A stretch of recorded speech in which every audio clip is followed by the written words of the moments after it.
Welcome back.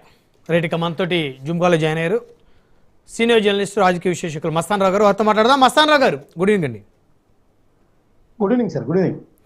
So Bhuvaneswar గారి వ్యాఖ్యలు విన్నారు కదా, కుప్పం పర్యటనలో చాలా ఆవేదనతో మాట్లాడారు. అంటే ప్రభుత్వం వచ్చి 2 సంవత్సరాల తర్వాత కూడా వారి గుండెల్లో ఆవేదన ఇంకా ఉంది. గతంలో జరిగినటువంటి ఆ మాటల తోటాలు, ఆ ఇన్సిడెంట్స్ అన్నీ ఏం చెప్తారు ఆ అంశాలకు సంబంధించి? గుడ్ ఈవినింగ్ అండి రాజనీతి ప్రేక్షకులకు, ప్యానల్ పెద్దలకు మీకు కూడా. భువనేశ్వర్ గారు యాక్చువల్గా హెరిటేజ్ అండ్ ఎన్టీఆర్ ట్రస్ట్ కార్యకలాపాలు చూడటంలో తలమునకలు అవుతా ఉంది. నిజానికి ఆమె కుప్పంలో గతంలో ఓట్ల కోసం చంద్రబాబు నాయుడు గారు కోసం చేసి ఉండొచ్చేమో కానీ రాజకీయాల్లో అనేది మొట్టమొదటిసారిగా 2021-24 మధ్య బయటకు వచ్చారనేది మనం చూడాలి. ఎందుకంటే 2021లో చంద్రబాబు నాయుడు గారు అసెంబ్లీలో, అక్కడ మనం ఇందాక నుంచి మాట్లాడుకుంటున్నాం అండి, అసెంబ్లీలో వల్లభనేని వంశీ గారు కానీ, అదేవిధంగా కొడాలి నాని గారు కానీ, లేదంటే అంబటి రాంబాబు గారు కానీ, ఈ ముగ్గురు మాధవరెడ్డి అనే పేరుతో లోకేష్ గారి పుట్టుక మీద కొన్ని ఆరోపణలు చేశారు. దాన్ని భువనేశ్వరి గారి వ్యక్తిత్వాన్ని కించపరిచే విధంగా ఉందనేది ఒక పాయింట్. దానికి చంద్రబాబు నాయుడు గారు పెద్ద ఎత్తున వెలిపించి అసెంబ్లీలో నుంచి వెళ్ళిపోతూ నేను తిరిగి ముఖ్యమంత్రిగానే వస్తాను, మా భార్యను ఇట్లా అవమానించారని చెప్పేసి వెళ్ళిపోయిన పరిస్థితి. ఆ తర్వాత అది ఎన్టీఆర్ అదే టీడీపీ కేంద్ర కార్యాలయంలో ప్రెస్ మీట్ పెట్టి వినిపించిన సంగతి కూడా తెలుసు. ఆ తర్వాత చూస్తే ఏంటంటే చంద్రబాబు నాయుడు గారు తిరిగి అన్నట్టుగానే వైఎస్ఆర్సీపీని మట్టి కనిపించి ఆయన తిరిగి ముఖ్యమంత్రిగానే సభలోకి వచ్చిన పరిస్థితి. ఆ తర్వాత చూస్తే 2024 ఎన్నికలకు ముందు ఇది చంద్రబాబు నాయుడు గారు జైలుకి వెళ్ళిన తర్వాత నిజం గెలవాలి అని చెప్పేసి భువనేశ్వర్ గారు ఊరూరా తిరిగారు. తనకు అవమానం జరిగింది, ఇట్లా మా చంద్రబాబు నాయుడు గారిని ఈ విధంగా చేశారు, కాబట్టి నిజం గెలవాలంటే మీరు తెలుగుదేశం పార్టీని గెలిపించండి అని చెప్పేసి ఆమె ప్రచార కార్యక్రమం, అంటే రాజకీయాల్లో ప్రత్యక్షంగా కుప్పం దాటి కూడా బయటకు వచ్చిన పరిస్థితి కూడా ఇక్కడ చూడొచ్చు. సో ఇప్పుడు 4 ఏళ్ల తర్వాత, అంటే 3 ఏళ్ళు అనుకోండి, దగ్గర 3 సంవత్సరాల తర్వాత ఇప్పుడు ఎందుకు మాట్లాడారు అనేది కొద్దిగా ఆశ్చర్యకరమైన విషయమే. ఎందుకంటే ఆమె ద్రౌపది మాత ఆలయాన్ని దర్శించుకుంది. సింబాలిక్ గా ద్రౌపదికి ఏ విధంగా అన్యాయం జరిగిందో ఆ విధంగా అసెంబ్లీలో తన వ్యక్తిత్వాన్ని కించపరిచారు. సో ప్రజలందరూ కూడా కృష్ణుడి మాదిరిగా వచ్చి మమ్మల్ని రక్షించి గెలిపించారు అని చెప్పేసి కూడా అర్థం వచ్చేలాగా ఆమె పురాణాలు, మహాభారతాన్ని కూడా ఇక్కడ వాడిన పరిస్థితి. రెండోది ఏంటి, మహిళలకు సంబంధించిన ఆమె కామెంట్స్, ఏదైనా రాజకీయాల్లో ప్రత్యర్థులు ఉంటే మగాడిలా ఎదుర్కోవాలి కానీ ఆడవారిని ఆయుధంగా మార్చుకొని పగ తీర్చుకోకూడదు, అది వాళ్ళ లక్షణం కాదు అని చెప్పేసి ఆమె నర్మగర్భంగా మాట్లాడారు. అక్కడ కూడా వైఎస్ఆర్సీపీ అనేది ప్రస్తావించలేదు, కానీ మనకు పరోక్షంగా అర్థమవుతుంది వైఎస్ఆర్సీపీని అన్నారనేది అర్థమైంది. అంటే పార్టీ పేరు వారు మెన్షన్ చేయకపోయినప్పటికీ కూడా చంద్రబాబు గారిని జైల్లో పెట్టింది, వారిని మాట్లాడింది అందరూ కూడా గత ప్రభుత్వంలోనే వారే కదా.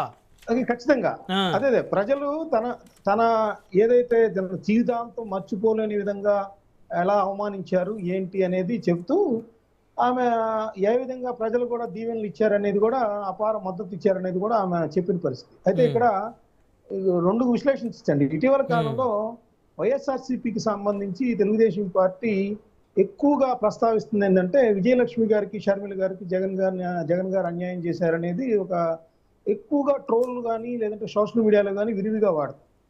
రెండవది ఏంటంటే ఇప్పుడు కొన్ని సందర్భాల్లో మహిళలకు సంబంధించి ఏ విధంగా మాట్లాడుతున్నారు, కించపరుస్తున్నారు అనేది పాయింట్.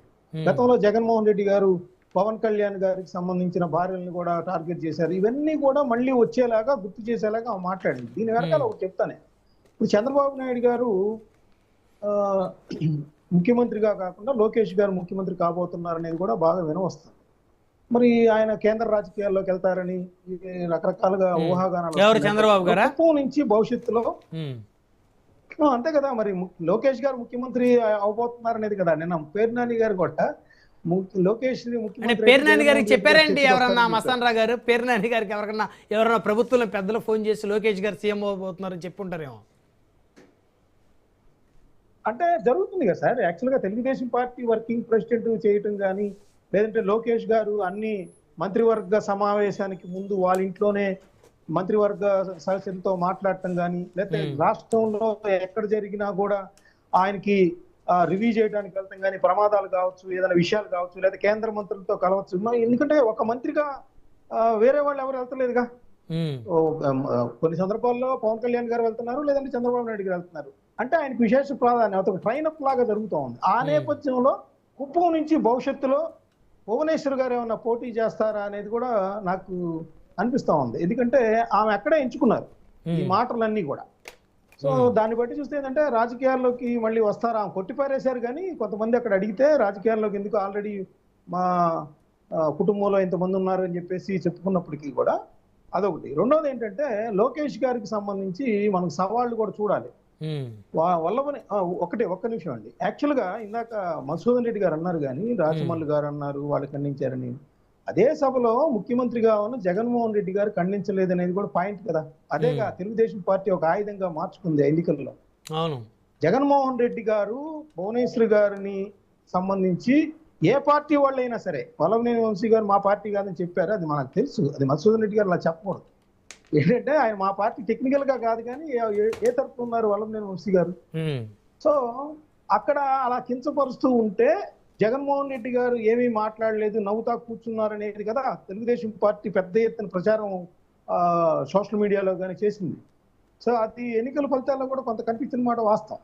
ఇక రెండో విషయానికి వస్తే, ఎవరైతే ఆ రోజు కామెంట్ చేశారో మాధవరెడ్డి గారు అని చెప్పేసి అట్లా పుట్టుక గురించి మాట్లాడుతూ లోకేష్ గారికి సంబంధించి, ఒకటి వల్లభనేని వంశీ గారికి సంబంధించి మరి కాకతాళీయంగానా రెడ్ బుక్ 109 ఎందుకంటే గన్నవరం సభలో లోకేష్ గారు చెప్పారు ఏమనంటే, ఈ కొడాలి నాని గారిని రోడ్డు మీద తిప్పే రోజులు ఉంటాయి, అదేవిధంగా ఎవరైతే మా అమ్మను అవమానించారో వాళ్ళ మీద నేను ఖచ్చితంగా దానికి బదులు తీర్చుకుంటానని చెప్పిన నేపథ్యం. వల్లభనేని వంశీ గారిని మరి వివిధ రకాల కేసులతో ఆయన జైలు జీవితం కూడా గడిపొచ్చారు.